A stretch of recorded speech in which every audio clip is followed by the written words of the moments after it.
नमस्कार, आप देख रहे हैं यूपी लाइव। मैं हूं आपके साथ समीका राठौर। खबरों में आगे बढ़ते हैं। उत्तर प्रदेश के मुख्यमंत्री योगी आदित्यनाथ ने लखनऊ में समाज कल्याण विभाग की समीक्षा बैठक की अध्यक्षता की। इस दौरान उन्होंने विभाग की योजनाओं और उनके क्रियान्वयन की समीक्षा की और कई महत्वपूर्ण निर्देश जारी किए। इसी पर एक रिपोर्ट आपको दिखाते हैं।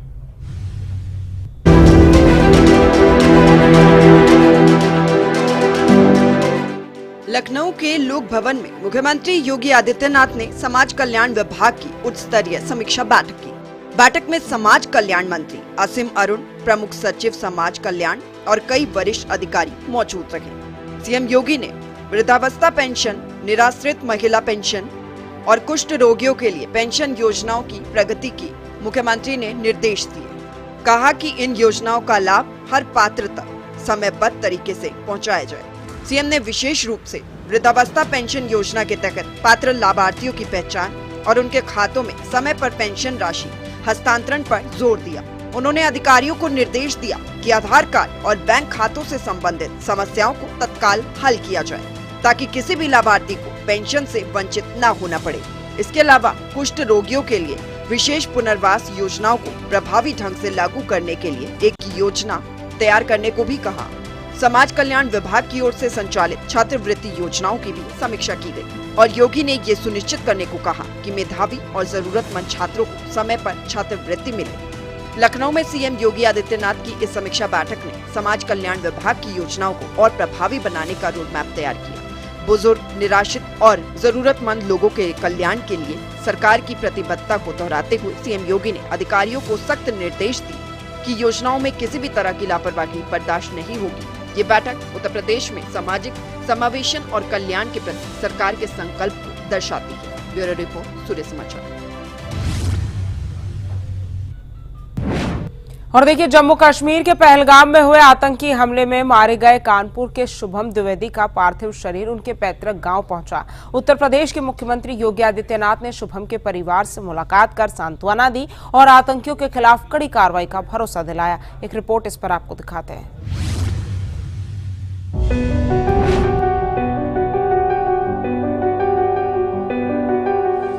गोली साइड में रख के उससे पूछा हिंदू है कि मुसलमान। मुसलमान है तो पहले कलमा पढ़ के दिखा। अगर हिंदू है मुसलमान, मैंने कहा हिंदू, मार दिया, मार दिया। पहली गन उसी पे चला। उसके बाद 70 लोगों को मार दिया।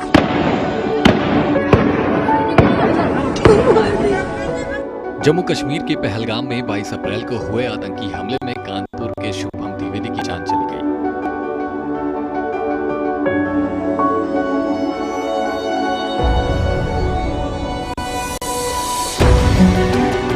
शुभम अपनी पत्नी और परिवार के 11 लोगों के साथ कश्मीर की सैर पर गए थे।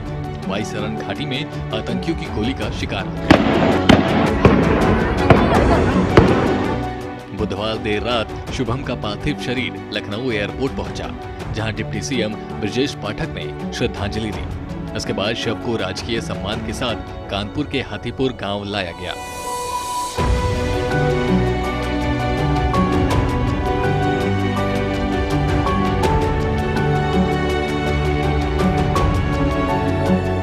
मुख्यमंत्री योगी आदित्यनाथ ने शुभम के पिता संजय द्विवेदी, पत्नी और अन्य परिजनों से मुलाकात की।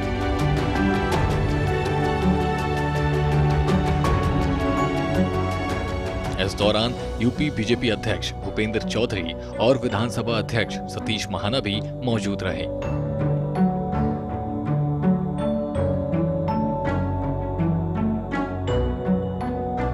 सीएम योगी ने शुभम को श्रद्धांजलि अर्पित करते हुए कहा कि पहलगाम हमला एक कायराना और अमानवीय कृत्य है, जिसकी न केवल भारत बल्कि पूरी दुनिया ने कड़ी निंदा की है। सीएम योगी ने कहा, ये मोदी सरकार है जो आतंकवाद के खिलाफ जीरो टॉलरेंस की नीति पर काम करती है। दुनिया के हर सभ्य समाज ने इस घटना की निंदा की है। ये घटना बताती है कि आतंकवाद अब अपनी अंतिम श्वास ले रहा है। निर्दोष पर्यटकों पर हमला जाति और धर्म पूछ करके बहन बेटियों के सामने उनके सिंदूर को उजाड़ा जाए, यह कोई सभ्य समाज स्वीकार नहीं कर सकता। भारत सरकार की आतंकवाद और उग्रवाद के प्रति जीरो टॉलरेंस की जो नीति रही है,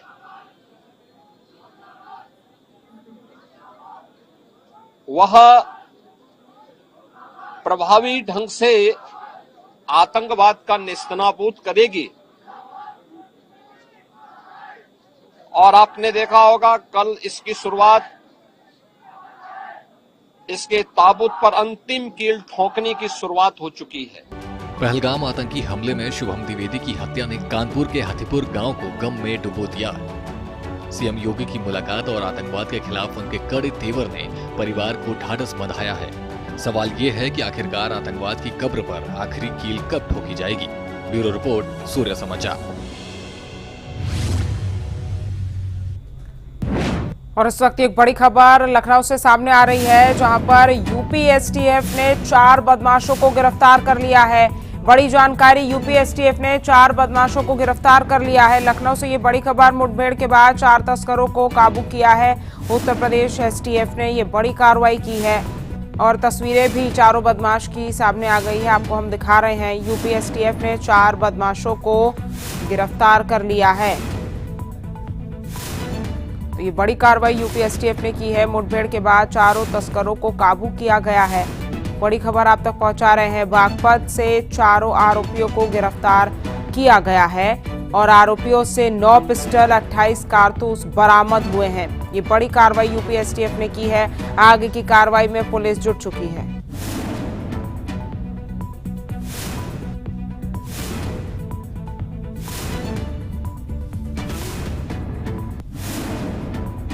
और खबर लखनऊ से ही है, जहां पर लखनऊ के हजरतगंज इलाके में एक बिल्डिंग में भीषण आग लगी है। हजरतगंज की एक बिल्डिंग में भीषण आग लगी है। बड़ी जानकारी आप तक पहुंचा रहे हैं। फायर ब्रिगेड की टीम ने आग पर काबू पाया है। तो लखनऊ से ये खबर, जहां हजरतगंज इलाके की एक बिल्डिंग में भीषण आग लग गई है।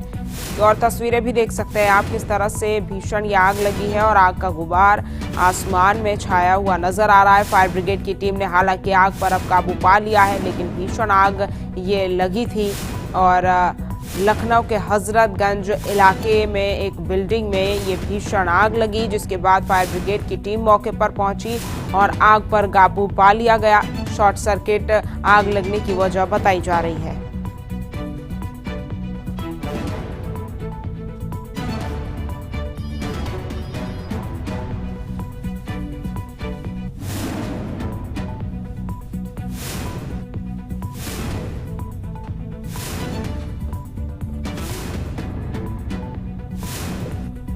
तो देखिए, फायर ब्रिगेड की टीम मौके पर पहुंची और आग पर काबू पा लिया। लखनऊ के हजरतगंज इलाके की एक बिल्डिंग में ये भीषण आग लगी है।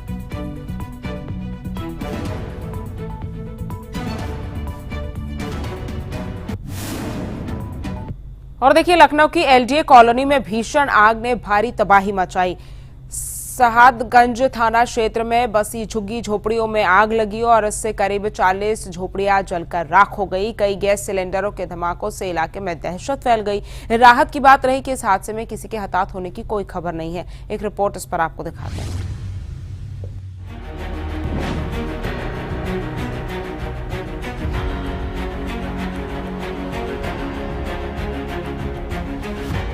लखनऊ के सहादगंज थाना क्षेत्र में एलडीए कॉलोनी के पीछे बसी झुग्गी झोपड़ियों में अचानक भीषण आग लग गई। आग की लपटें इतनी तेज थी कि देखते ही देखते 40 से अधिक झोपड़ियां इसकी चपेट में आ गई। कई गैस सिलेंडरों में धमाके होने से इलाके में अफरा तफरी मच गई। आग की वजह से बिजली के तार भी पिघलकर टूट गए, जिससे पूरे क्षेत्र में दहशत का माहौल बन गया। स्थानीय लोगों ने तुरंत ही दमकल विभाग और पुलिस को सूचना दी। आग की सूचना हमें 3 बजे के करीब मिली, जिसमें तत्काल चौक से, आलमबाग से और हजरतगंज से गाड़ियां रवाना की गई। घटनास्थल पे पहुंच के देखे आग काफी फैली हुई थी। इसको कवर करने के लिए हमने और डिमांड करी, तो हमें इंदिरा नगर और आजमगढ़ से हजरतगंज से गाड़ी की और प्रोवाइड कराया गया और लगभग 3 बजे से अब तक हम लोगों ने आग पे लगभग काबू पा लिया है। किसी तरह की कोई जनहानि तो नहीं हुई? अभी तक जो हमें देखने को मिला है किसी तरह की जनहानि की अभी कोई सूचना नहीं है हमारे पास। यहाँ पर कितनी झोपड़ियाँ थी? लगभग 40 या 50 की झोपड़ियाँ जली हैं। हाँ, ये लगभग ये बता रहे हैं 15 से 20 तो हमें दिख ही रही हैं, और जब हम लोग आए थे तो आग पूर्ण रूप से फैली हुई थी। इसको काफी हद तक लोगों के सहयोग से, सबकी मदद से काबू पा लिया गया है। वहीं सूचना मिलते है कि दमकल विभाग की 10 से अधिक गाड़ियां मौके पर पहुंची। दमकल कर्मियों ने कड़ी मशक्कत के बाद आग पर काबू पाया। प्रारंभिक जांच में आग का कारण बिजली के तारों में शॉर्ट सर्किट बताया जा रहा है। साहतगंज थाना पुलिस और प्रशासन की टीम मौके पर पहुंचकर राहत कार्य में जुट गई। कई परिवारों का सारा सामान जलकर खाक हो गया, जिससे कई लोग बेघर हो गए। लखनऊ की एलजीए कॉलोनी में लगी इस भीषण आग ने कई परिवारों को बेघर कर दिया। दमकल विभाग की त्वरित कार्रवाई से बड़ा हादसा टल गया। इस घटना में किसी के हताहत न होने की खबर है। प्रशासन ने प्रभावित लोगों को हर संभव सहायता का भरोसा दिलाया और आग के सटीक कारणों की जांच भी जारी है। ब्यूरो रिपोर्ट, सूर्य समाचार। और रुक करेंगे अगली बड़ी खबर का। बता दें कि एलओसी से बड़ी खबर सामने आ रही है, जहां पर पाकिस्तानी सेना ने फायरिंग की है। बड़ी जानकारी आप तक पहुंचा रहे हैं। एलओसी पर पाक सेना ने फायरिंग की है और भारतीय सेना ने फायरिंग का मुंहतोड़ जवाब दिया है। ये बड़ी जानकारी आप तक पहुंचा रहे हैं।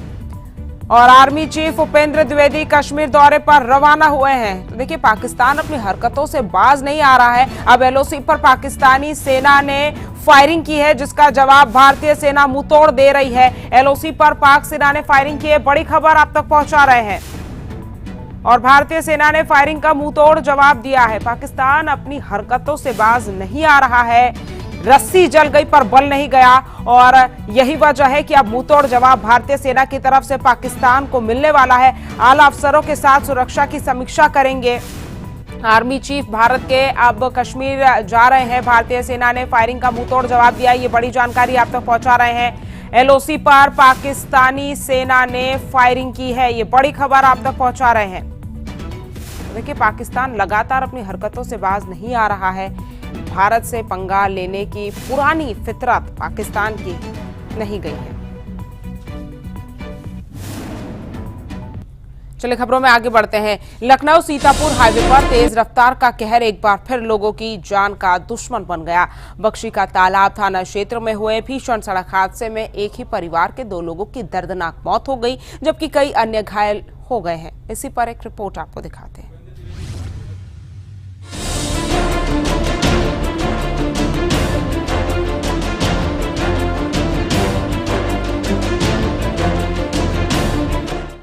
सीतापुर हाईवे पर बुधवार देर रात बख्शी का तालाब थाना क्षेत्र के देवरी रुखारा क्रॉसिंग के पास एक भीषण सड़क हादसा हुआ।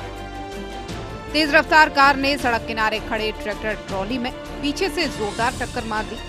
टक्कर इतनी भयानक थी कि कार के परखच्चे उड़ गए और आगे के दोनों एयरबैग खुल गए। हादसे में एक ही परिवार के 2 लोगों की मौके पर ही मौत हो गई, जबकि कार में सवार एक महिला सहित कई अन्य लोग गंभीर रूप से घायल हो गए।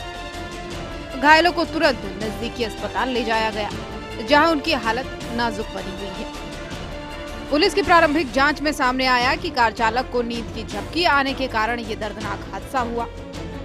हादसे की सूचना मिलते ही बख्शी का तालाब थाना पुलिस की टीमें मौके पर पहुंची और स्थानीय लोगों की मदद से घायलों को कार से निकाला गया और अस्पताल भेजा गया।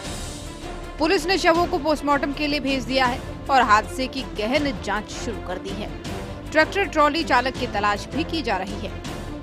सीतापुर हाईवे पर आए दिन होने वाले हादसों ने स्थानीय लोगों में दहशत पैदा कर दी है। प्रत्यक्षदर्शियों का कहना है कि रात के समय तेज रफ्तार वाहन और सड़क किनारे खड़े वाहन हादसों की बड़ी वजह बन रहे हैं। इस हादसे ने पूरे गांव में मातम का माहौल बना दिया।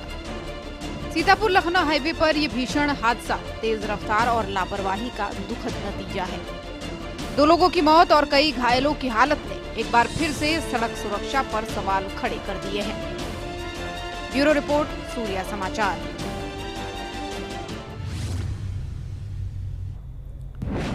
चलिए फिलहाल के इस बुलेटिन में मेरे साथ सिर्फ इतना ही। ऐसी तमाम खबरों के लिए आप जुड़े रहिए सूर्य समाचार के साथ। नमस्कार।